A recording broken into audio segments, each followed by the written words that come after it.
जी। तो आगे क्या आज्ञा है प्रभु? शंकर भगवान बोले तैयारी करिए, हम लोगों को क्या करना है, I am ready. Brahma ji तुरंत मुनियों को भेजे हिमांचल जी के पास। मुनि गए, मुहूर्त लाकर दिए। ब्रह्मा जी ने मुहूर्त बांच करके सुनाया, कहा अमुक तिथि को, ऐसे तो हम लोग शिवरात्रि को मनाते हैं लेकिन विवाह की तिथि भिन्न है। वैशाख महीना शुक्ल पक्ष तिथि पंचमी की थी, दिन गुरुवार, पुराण भगवान कहते हैं। ब्रह्मा जी ने कहा गुरुवार के दिन ठीक 5 बजे सभी देवता बाराती बन करके आएंगे। लेकिन एक विशेष नोट, दूल्हे की ओर से कोई भी गाड़ी का साटा नहीं हुआ है। साटा समझ रहे हैं ना? शादी में जाने के लिए जो गाड़ी का बुकिंग होता है उसको हमारी ओर साटा कहते हैं सरकार। ब्रह्मा जी बोले दुल्हा के खुदे गाड़ी के भरोसा नहीं है तो आपके लिए क्या व्यवस्था करेंगे। इसलिए जितने देवता हैं बाराती बन के आइएगा, लेकिन अपने निजी वाहन से आइएगा। सभी देवता गए, विवाह का दिन आया। बाबा एकदम आनंद में बैठे, 3 बजा। बाबा के गण परेशान। बाबा बोले प्रभु एक भी देवता आज आपको सजाने नहीं आया? शंकर जी बोले अपने से टाइम मिलेगा तब ना हमारी याद आएगी। सब देवता अपने मेकअप में बिजी हैं। गोस्वामी जी कहते अच्छा आप बताओ, सरकार आजकल एक कार्यक्रम होता है शादी विवाह में, संगीत का कार्यक्रम, आप भी जानते होंगे। संगीत का कार्यक्रम या तो दूल्हे के घर में होगा, नहीं तो जोर से बोलिए दुल्हन के घर में।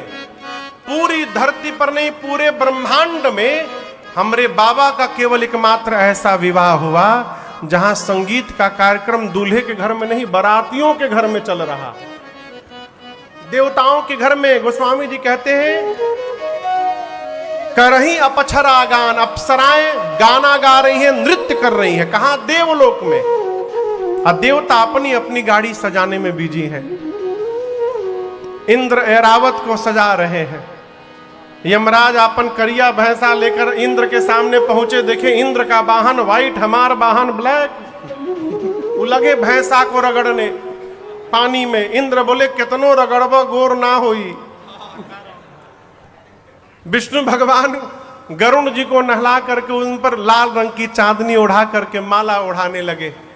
कुबेर के पास हवाई जहाज है, पुष्पक विमान, उसमें भुकिया लाइट लगा लिए, झालर लटका लिए। कहने का अर्थ है सब अपनी अपने वाहन को सजा रहे हैं। दूल्हे को कौन सजाएगा किसी को चिंता नहीं, कोई नहीं आया। शंकर भगवान अपने गणों से बोले देखो मेरा श्रृंगार वही कर सकता है जो मेरे मन को समझता है। और शंकर के मन को, उनके गणों को छोड़कर दूसरा कौन समझता है। इसलिए आप लोग जितना सुंदर मेरा श्रृंगार करेंगे कोई नहीं कर सकता, आप लोग करिए। अच्छा हम एक प्रश्न पूछे शंभू भैया, यदि आप शंकर भगवान के गण रहते और यदि बाबा आपसे कहते कि आप हमको सजाइए, तो ये बात सुनकर आप प्रसन्न होते कि टेंशन में आते? टेंशन में आ जाते। काहे? हाँ बोले हमको तो आता ही नहीं सजाने। जैसे बाबा वैसे बाबा के गौड़। जो साल में 1 दिन नहा रहा है उसको स्वच्छ भारत का ब्रांड एम्बेसडर बनाया गया। आप सोचिए जैसे बाबा रहते वैसे बाबा के गण रहते हैं। शंकर भगवान ने गणों कहा आप लोग हमको सजाइए। गण टेंशन में आ गए, हम लोग कहाँ से सजाएं, हम आज तक अपने को नहीं सजाए कभी। बाबा बोले देखिए आप लोग जैसा सजाइएगा हमको अच्छा लगेगा। बाबा बैठ गए। आप लोग को भोजपुरी समझ में आएगी? हम अब तक गाए नहीं है, 2 दिन हो गया, क्यों समझ में ना आवे?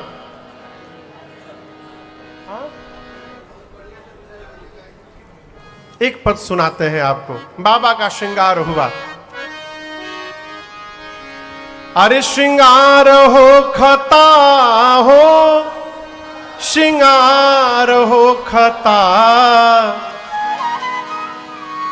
श्रृंगार हो खता हो, श्रृंगार हो खता, शिव दुल्हा सरकार के श्रृंगार हो खता।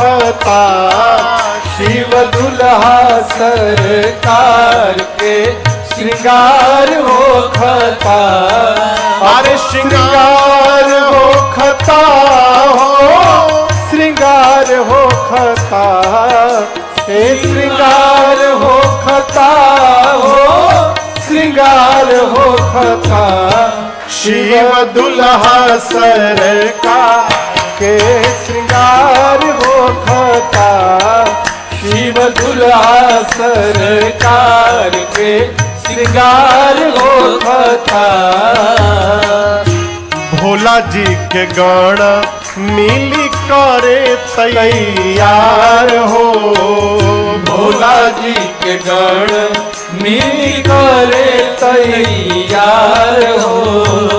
जटा के मुकुट सर्प मौरी सवार हो, जटा के मुकुट सर्प मौरी सवार हो।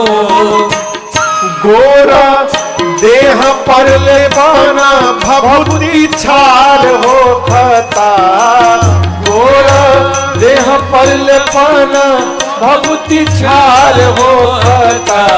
शिव दुल्हा सरकार के श्रृंगार हो खता, शिव दुल्हा सरकार के श्रृंगार हो खता। गोरा देह पर ले पाना भभूति छार हो खता, गोरा देह पर ले पाना भभूति छार हो खता। शिव दुल्हा सरकार के श्रृंगार हो खता, शिव दुल्हा सरकार के श्रृंगार हो खता।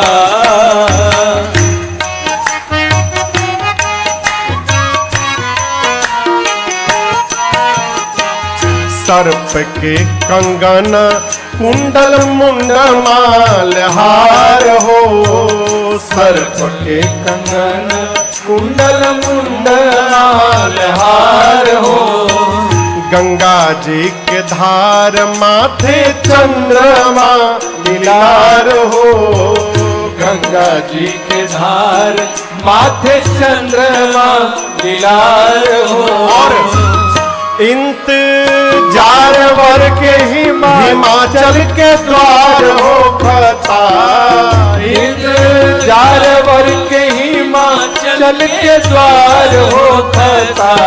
शिव दुल्हा सरकार के श्रृंगार हो खता, शिव दुल्हा सरकार के श्रृंगार हो खता। इंतजार वर के हिमाचल के द्वार हो खता, इंतजार वर के हिमाचल के द्वार हो खता।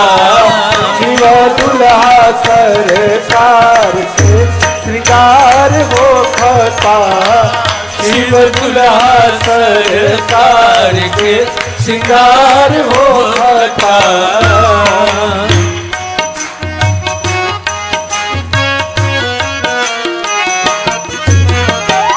कंठ में जहर कांधे सांप के जनेव हो, कंठ में जहर कान्हे सांप के जनेऊ। पहिरी बाघंबर दुल्हा बनले महादेव हो, पहिरी बाघंबर दुल्हा बनले महादेव हो। बार बसहा बैल पर सवार हो खता, बर बसहा बैल पर सवार हो खता। शिव दुल्हा सरकार के श्रृंगार हो खता, शिव दुल्हा सरकार के श्रृंगार हो खता।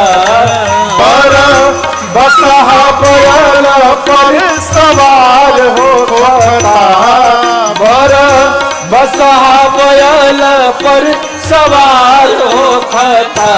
शिव दुल्हा सरकार के श्रृंगार हो खता, शिव दुल्हा सरकार के श्रृंगार होता।